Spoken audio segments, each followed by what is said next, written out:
Здравейте! Днес ще направим едно бързо, но наистина задълбочено пътешествие из една от най-невероятните системи в тялото ни – мускулната система. Днес съм подготвил един своеобразен урок. Ще започнем от микрониво, от самата мускулна тъкан, ще видим как се изгражда един цял мускул, а след това ще направим една обиколка на ключовите мускулни групи – торса, ръцете и накрая краката. Хайде, да се захващаме! И така, започваме от самото начало, от най-малките градивни елементи. Нека си представим, че имаме супер мощен микроскоп и поглеждаме какво всъщност представлява мускулната ткан. Оказва се, че не всички мускули в тялото ни са еднакви. Имаме цели 3 вида. Днес обаче фокусът ни ще падне основно върху скелетните мускули. Защо? Защото това са мускулите, които управляваме с волята си. Тези, които ни позволяват да ходим, да вдигаме тежко, да пишем, общо взето да правим всичко съзнателно. А сега нека надникнем още по-дълбоко, вътре в самите мускулни клетки. Там се крие истинският двигател – миофибрилът. По същество това е една миниатюрна машина, задвижвана от 2 протеина – актин и миозин. Представете си ги като запчати колела, които се зацепват и плъзгат едно спрямо друго. Точно това плъзгане е съкращението. Това е движението. Това е силата. Добре, видяхме микроскопичния двигател. Сега е време да се отдалечим малко, да зумнем аут и да видим как хиляди такива малки двигателчета се сглобяват, за да създадат един цял работещ мускул. Тук виждаме един наистина брилянтен инженерен дизайн. Помислете за мускула като за дебело, здраво въже. Самото въже, това е целият мускул, обвит от епимизиума. Но то е изградено от по-малки снопчета жици. Това са групите мускулни влакна, обвити от перимизиум. А всяка отделна жичка е мускулното влакно със своя собствена изолация ендомизиума. Тази структура дава на мускула невероятната му здравина. Тази аналогия с автомобила е страхотна, нали? Помага ни да разберем, че мускулите имат различни роли.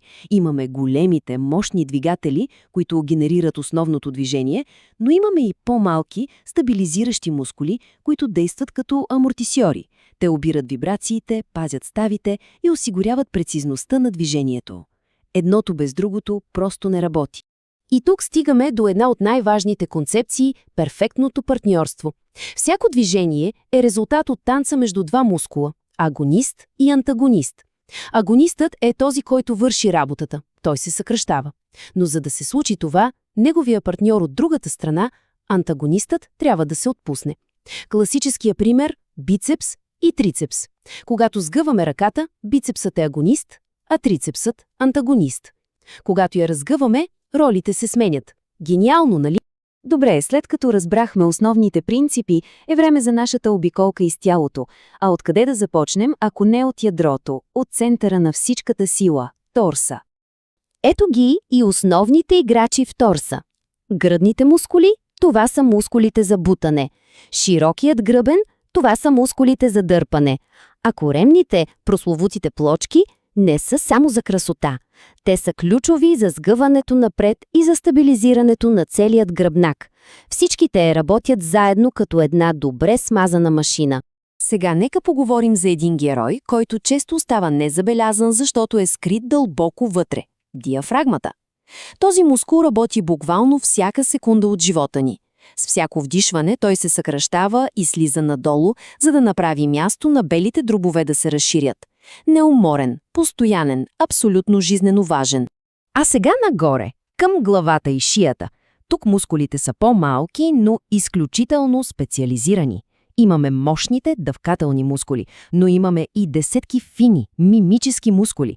Именно те ни позволяват да се усмихваме, да се мръщим, да изразяваме изненада. Всъщност, те рисуват емоциите по лицата ни. Следващата спирка в нашата обиколка са инструментите, с които боравим със света около нас – мускулите на ръцете.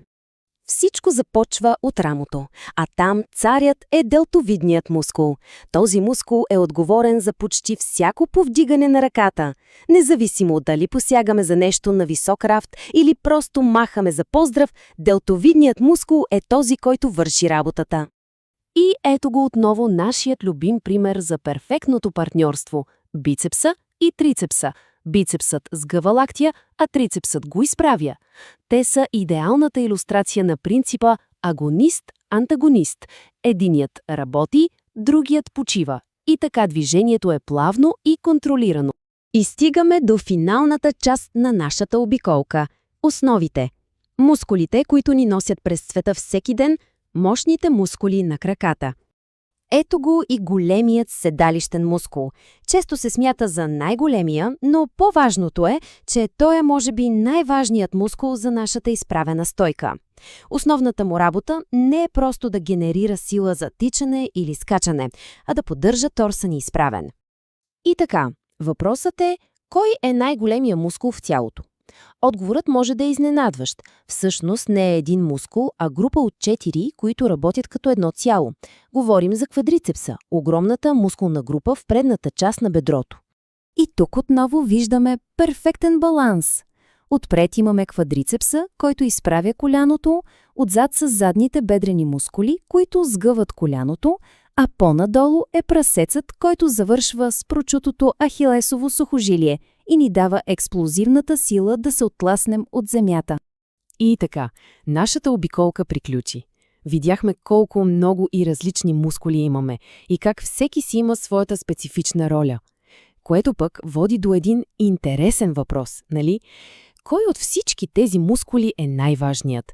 Дали е най-големият, най-силният? Или може би някой малък, почти незабележим мускул, без който ежедневието ни би било напълно различно? Надявам се този своеобразен урок по анатомия да е бил полезен и интересен. Ако е така и искате заедно да продължим да изследваме и разнищваме и други сложни теми, не забравяйте да се абонирате за канала. Така ще помогнете тези анализи да достигат до повече хора. Благодаря, че бяхме заедно.